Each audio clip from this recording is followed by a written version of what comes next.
We've got a double header today. Today's story involves both Jason Rance from KTTH Radio and Jonathan Cho. Jonathan used to be with Como, and he got promoted to the Discovery Institute as a senior fellow. So Jonathan Cho and Jason Rance out there doing the Lord's work.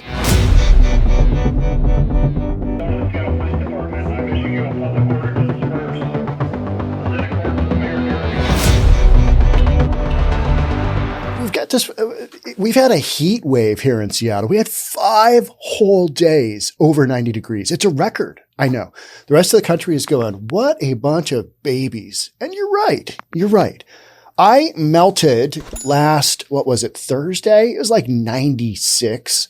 It's like 89 degrees in my house because I refuse to get more than one air conditioning unit. I've got one for my bedroom, and that's always fine. Because here in Seattle, we just really don't need air conditioning.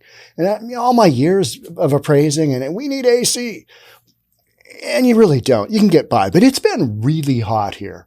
And so you've got a situation where you've got people literally frying in their tent on the sidewalks. It has been hot. So I love to know from the activist standpoint, why is letting somebody live in a tent outdoors when it's scorching hot outside? How is that helping those folks out? Instead of getting inside where there's AC, you got electricity, you got water, you got access to services, people that can help them out. Where's the sell there? I don't know. Seattle activist invites homeless to her home and immediately regrets it. This is a funny story. So Jonathan Cho's out there and he's got this gal and she's just talking nonsense because these activists are literally just dumb. I mean, they're not intelligent people. Seattle activist was upset that the city swept a dangerous encampment. Okay. Yeah. In response, she offered up her own home for the homeless to sleep in. Hours later, she reportedly regretted that decision. I mean, what could go wrong? You invite the homeless into your home? Are you willing to have people homeless stay at your place? Yes. All right. Where do you live? I live at, She says this on video. She says it on video. So city workers cleared an encampment in Soto that created dangerous, untenable conditions for both residents and nearby businesses.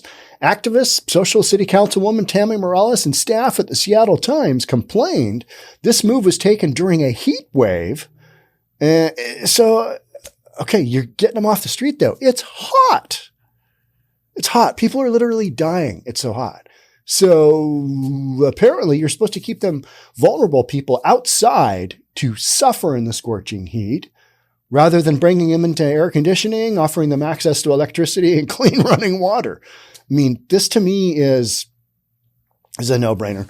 I came into work today and I'm here in Bellevue. I'm on Bellred Road and we are seeing more and more homeless folks because Seattle's sending them over.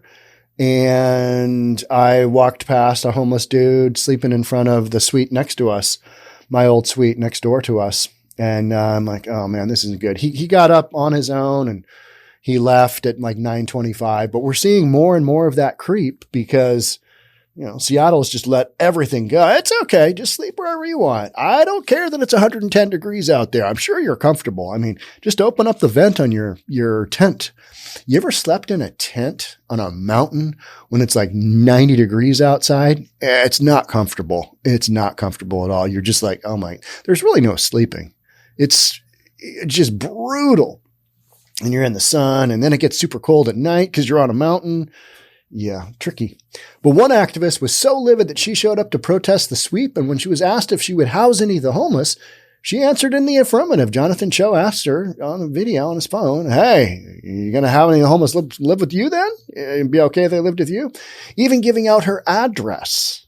Yes. Not probably the greatest move. Don't give out your address for anything. I mean, seriously, just don't. I mean, why would you?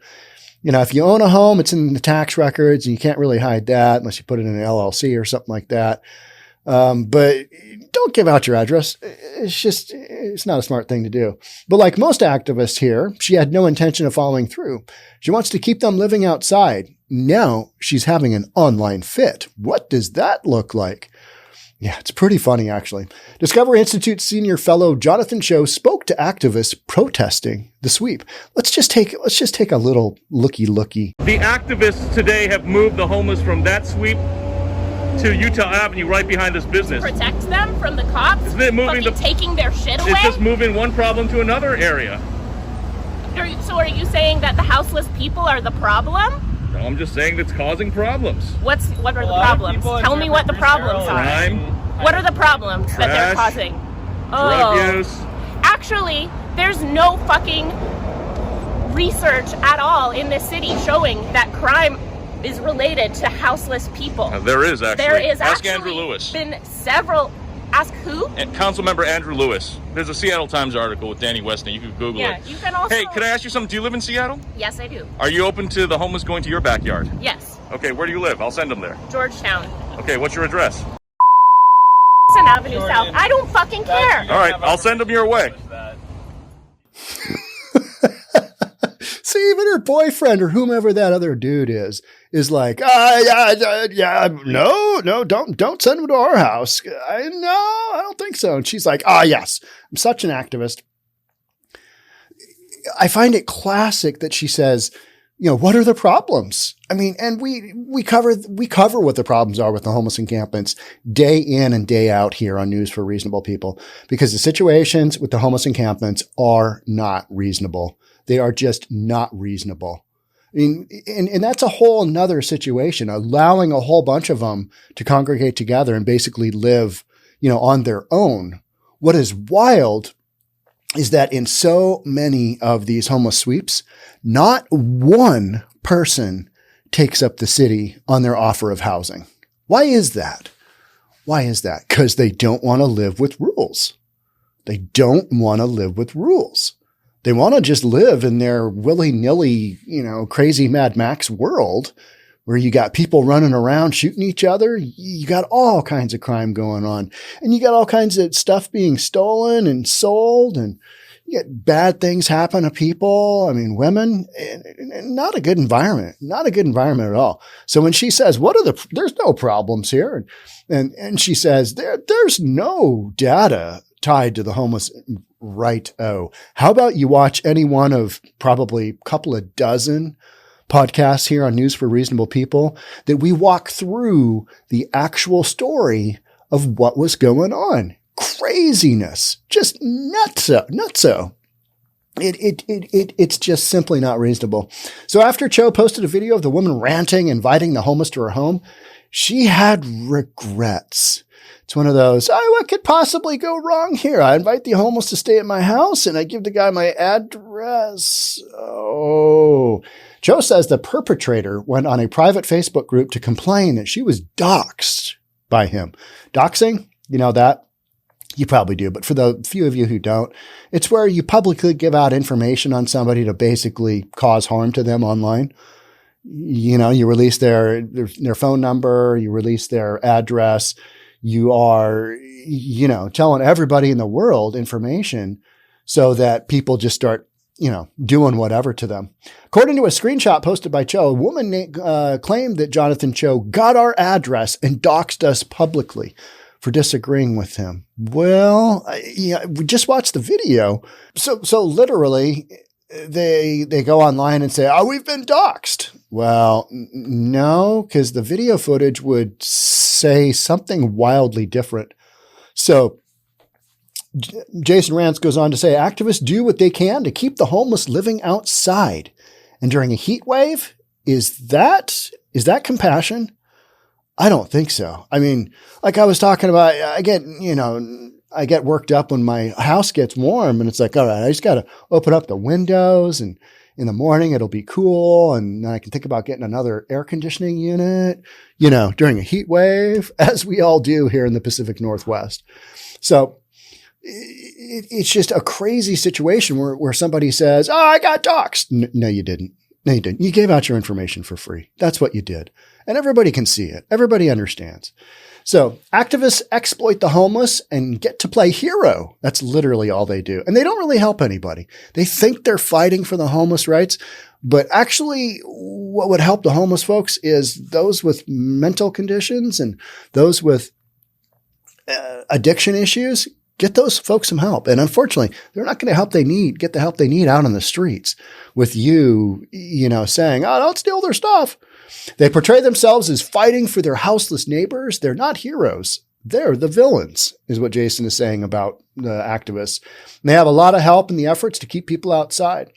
So we've just got this crazy narrative going on. And our mayor here in Seattle is doing the sweeps. He's doing the sweeps. Just probably not enough of them, and not enough of them quickly. But because they just literally move, from here to there, it's the whack-a-mole game that we talk about. You whack them from here and then they pop up over here. They're not being shut down. Okay, well, I guess I'll go to rehab now. I guess I'll get off the junk. No, it's not. I mean, and people with mental issues, they should not be living out on the streets. It's brutal. I mean, it doesn't take, much of a IQ to figure out, okay, that's not where you want to be. That is not safe. It's not a safe environment. So the homeless are not the homeless are not owed a studio on Capitol Hill. They're not. You got to earn it. You got to work for housing. It's just that simple. You don't just, here you go. Taxpayers, however, are owed a clean, livable, and safe city. Huh. Yeah, I agree with that. Taxpayers are owed a clean, livable, and safe city. Yes, 100%. The city must constantly sweep. So how do we get there? The city must constantly sweep. If an encampment moves a few blocks away, they should sweep that encampment as well. Agreed. 100% agreed. We need to be relentless in our goals to help get people inside and into treatment. That does make sense, doesn't it? It absolutely makes sense. We should also do a better job of partnering with city businesses to offer tax incentives to hire homeless people with skills who aren't dealing with a health issue or addiction. All right, 100% for that. If our houseless neighbors are just like you and me, they're our neighbors, our friends, our family, just down on their luck, then this should be an easy way out to get them back on their feet. But nobody wants to go down those routes, do they? No. Just want to hand out free stuff and, it's Freeattle. You guys will be fine. If shooting up in your arm isn't working out, here's the booty bump kit, literally what we're doing here. The city offers shelters and resources. Many of these people are mentally ill, dealing with an addiction. We have resources for them. Others are choosing to live outside or in broken down RVs. If they continue to say no to our offers, that's on them, not us. That's what Jason ends with. Totally agree. Couldn't agree better. I see these folks and I think this is not helping them out. These are horrific conditions that they're living in.